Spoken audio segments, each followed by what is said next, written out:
Trev, I don't have much time to talk, but listen to me, man. I watched your last video about your frustration of pleasing the Instagram algorithm, and I just wanted to say that it seems like you're blaming the game while the player is at fault.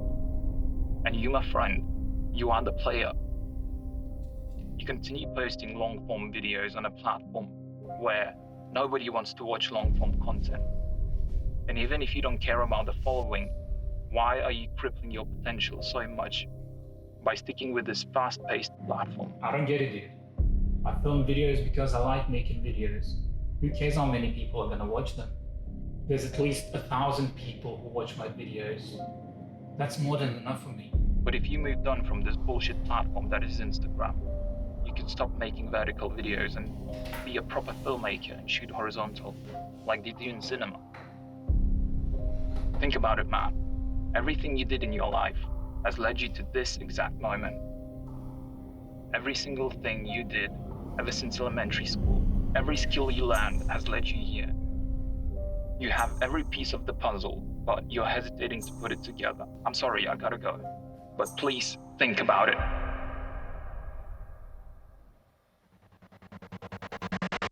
And I did think about it. The vast majority of the people who will happen to find this video are probably coming from my Instagram profile.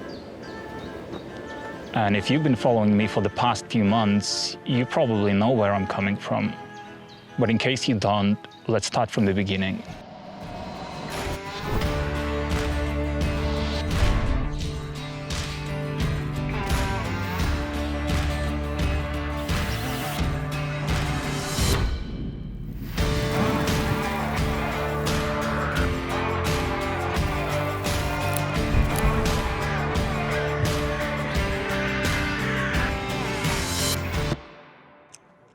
My name is Trevor, and I've been messing around with my camera for a little while, trying myself out in a new format every few months, but never actually settling for any of them.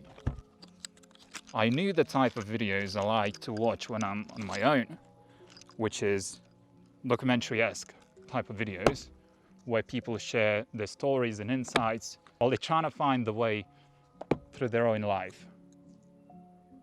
But I never thought I had that in me. And even if I did, who'd be watching those videos?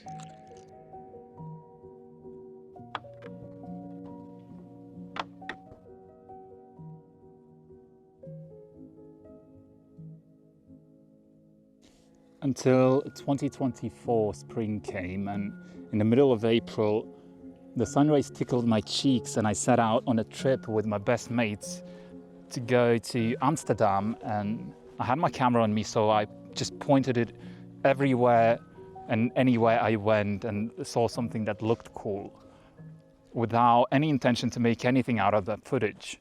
And as I boarded the plane for the return flight, I was so astonished by the experience I had with the people I loved the most that a light bulb lit up above my head and I knew exactly what I had to do with the footage.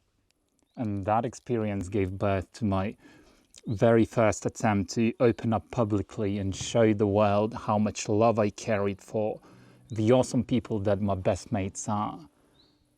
And I'm not gonna be reposting those videos here, but if you lack context, feel free to go to my Instagram profile and check those videos out. That video was met with the sweetest feedback from a whole bunch of people. Even though my only goal was to make my boys smile, everything I needed to gain from that video, I got as soon as I hit export in Premiere Pro. But people kept asking for more, and I enjoyed every bit of making that video, from spending my time with my mates to recording a voiceover and editing the whole video. I felt like that knot of creative ambitions that was stuck in my throat for the past decade was finally gone, and I created something that was truly sincere, and I was no longer afraid of being vulnerable. I didn't care much if people listened to me, but if they did, it was just another reason in that why not make another one of those videos list. I felt like I hit a wall and something surely felt wrong. I loved writing and filming those videos, but posting 7-minute long videos on a platform that consists of 5-second dopamine-packed crack cocaine type of videos, it just simply felt wrong because nobody besides my family and a few random people saw those videos. I put so much effort into making those videos, and people who saw it, they truly connected with the message, but the problem was the message was only reachable to a very small handful of people.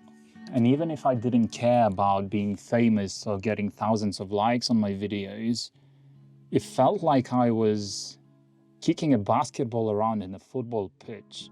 It simply felt stupid, if I'm being completely honest with you.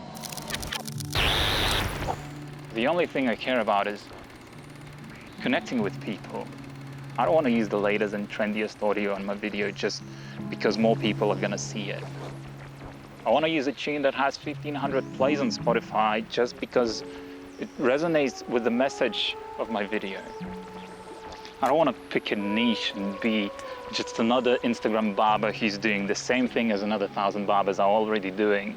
I don't want to make 5-second reels and trick people into reading a long caption just because Instagram prefers that content. I don't want to be sitting there cleaning my tools, cleaning my mirror. And I mean, if you love doing that, go for it. I'm happy for you. It's simply not what I want to do.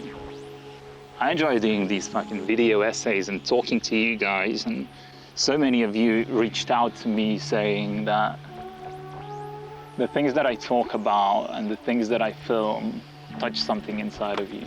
But isn't that the point of videography? To connect with people and make them feel things. The only way to make my journey meaningful is to invite you guys into my world and allow you to see that you're not alone and that we're all going through the same shit. People are just really good at pretending that they're not.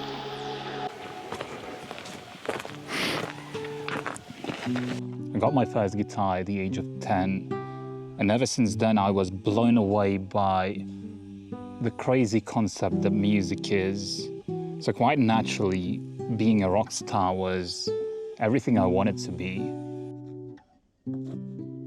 Years passed and I continued strumming my guitar, and I got to the level that was somewhat above being a beginner. But by the time I was 16, I was already focused on the partying like there's no tomorrow aspect of being a rock star aspiration.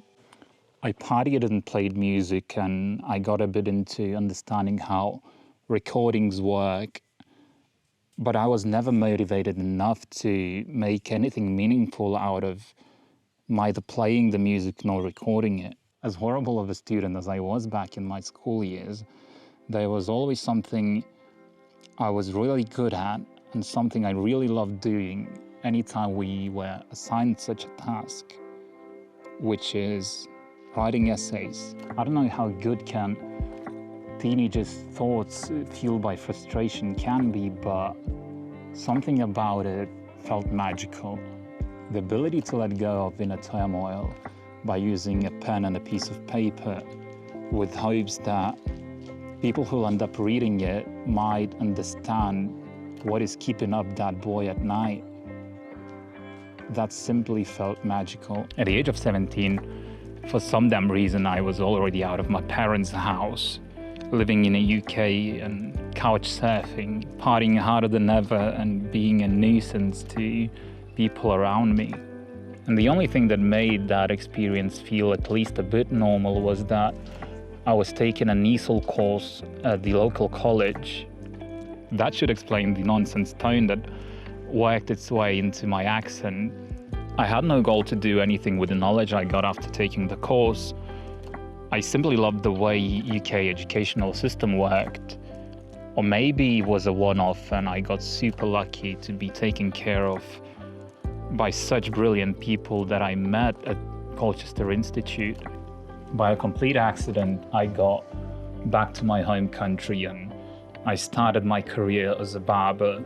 And after some time, I got my feet wet in barber education field. And at some point, the dream of being a rock star faded away, and I understood that that shit's not gonna work out. And I gotta get my shit together if I wanna make anything meaningful out of my life. And about 6 years ago, I gathered all the strength I had in me and I stopped drinking cold turkey. And I haven't had a single drop of booze ever since then. But introducing such radical change into my life left a huge void in my schedule, emotional regulation, and social life. So I focused all the newly acquired time that I had into one thing that made me feel worth something, and barbering took over my life completely. Once 2020 lockdown hit, I was paralyzed, as most of us were. The thing that allowed me to distract myself from my vicious ways of living was taken away from me. And the only thing that was left was an incomprehensible amount of time to just sit there and listen to all the voices in my head that I suppressed over the years.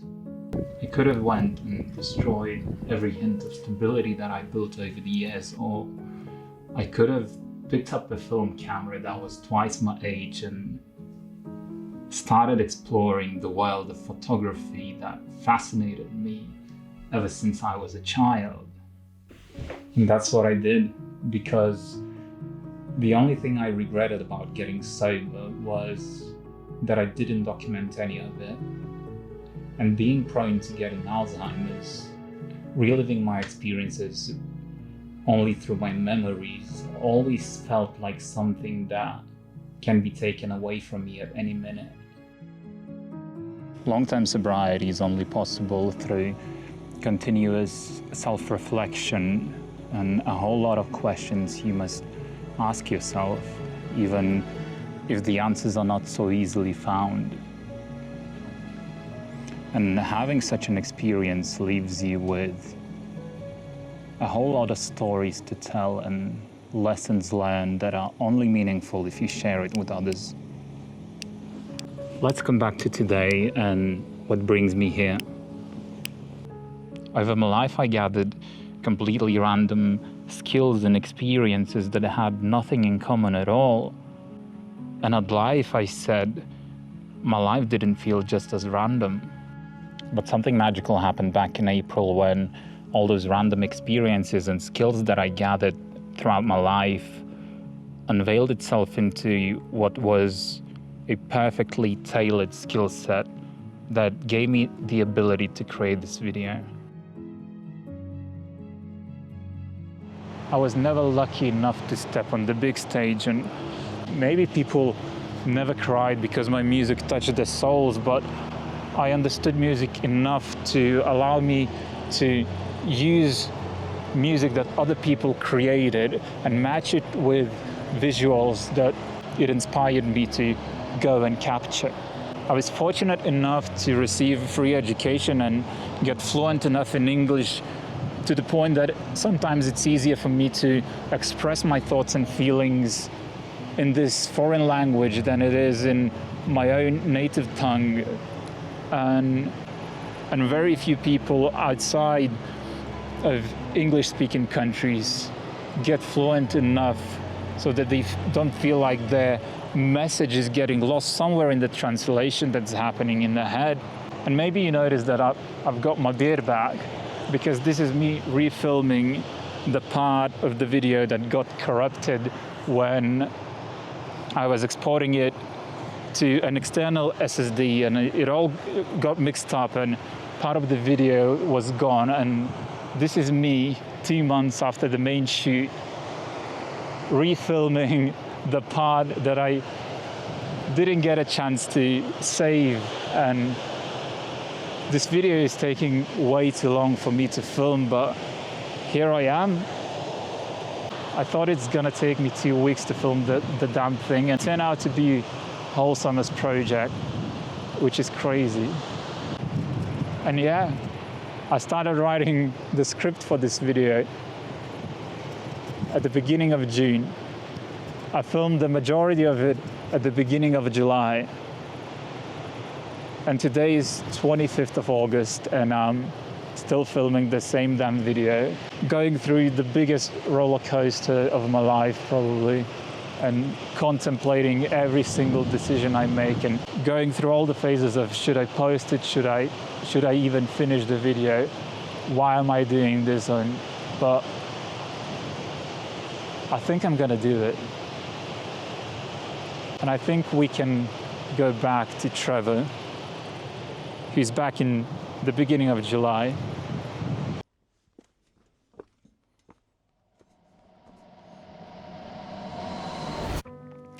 I dove into the world of photography and filmmaking head first, and I still feel like there's so much left to learn, but that's the most motivating thing about it. I feel comfortable with my ability to throw clips together and match it with an audio track in a way that makes people feel things. And I think that's beautiful. I want to do more of that.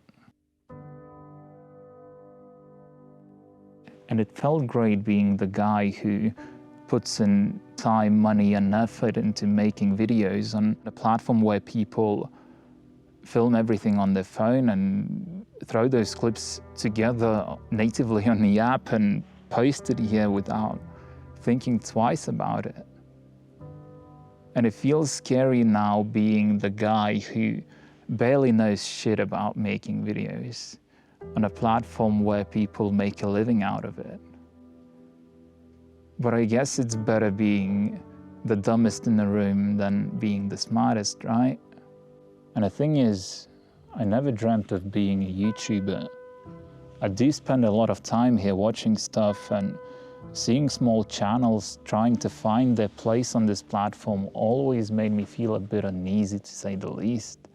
I don't want to say cringe, because there's nothing embarrassing about being a creative person, but the desperation you see from those small channels trying to make this YouTube thing a lifestyle, it makes me feel like these people do not understand how exhausting and draining such a lifestyle actually is. I don't want to be a YouTuber, nor do I care what this thing that I'm doing here is called.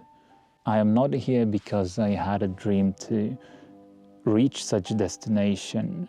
I am here because I would be bloody stupid if I couldn't put the pieces of the puzzle together and see that the skill set combined with the experiences my life brought me is only suitable to make videos just like this one.